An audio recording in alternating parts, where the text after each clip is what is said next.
All right, we just went on about 1,000-kilometer trip. Daughter had to go into the States for a soccer tournament on the long weekend, so it was a good time to take the truck and see how it does unladen and on the highway. Going down southern Ontario, it's 100 kilometers up here, so that's about a little under 60 miles an hour. Was it like 58 miles an hour or so? I averaged 9.2 liters per 100 kilometers. And then when we got into the States, Detroit or Michigan was 70 miles an hour. So the truck doesn't it's a Ford.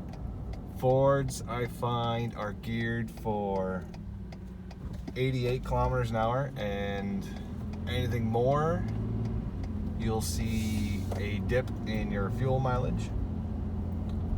So this isn't bad. The 3.3 is not bad when you're running anywhere from 70 to like 100 kilometers an hour max.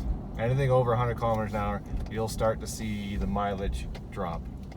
It's got 373s in the back, so why they didn't do 355s, maybe they think it would be too slow, but it's not a drag car, it's not a sports car, it's an automatic pickup truck that I drive around in town unless we go on vacation, which is where a bed for a pickup truck comes in handy. So it's better. It was better than the 5-liter, but it would have been nice if it was still a little bit better. Maybe I got 6,000 kilometers on it now, so maybe if it breaks in a little bit more, it'll be better. We'll see. I don't know. Coming back, it poured rain on us, and the tires, they never got up to temp. We were constantly pushing through puddles, and we ended up at 10.3 liters per 100 kilometers coming back. So that was kind of disappointing. The 9.2 I liked, but I was hoping for high 8s, but who knows, maybe next time. It all depends on elevation, highway speed, and there we go. So maybe next time. So how am I liking it so far? The truck's been pretty good. What I'm showing you right now is kind of this is my typical daily routine. So right now I am up there. I am at 22 liters per 100 kilometers. But as you can see, I've only done 22.5 kilometers in the last hour and 13 minutes of run time. So I spend most of my time sitting at red lights, stop signs, where an electric vehicle would be great. But the problem is I'd have to buy another car, and there's other costs associated with having a third car for some people, or a fourth car, but I don't know. Unless they can get electric trucks to try and do that trip that we did in the summer, 19 hours, with a plug-in vehicle with a trailer, and see how far you're gonna make it in 4 hours. And what happens if you have to stop every 4 hours to recharge your vehicle because you can only get 200 kilometers, 300 kilometers on a charge? It would take you forever to get somewhere. And to me, it's not feasible. I can't take that long to get somewhere, spend that much more money in overnight at a hotel.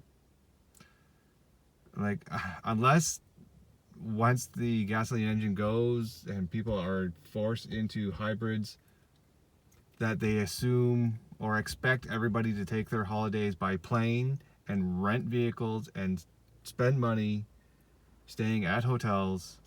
It doesn't work. I don't have the money to fly everywhere.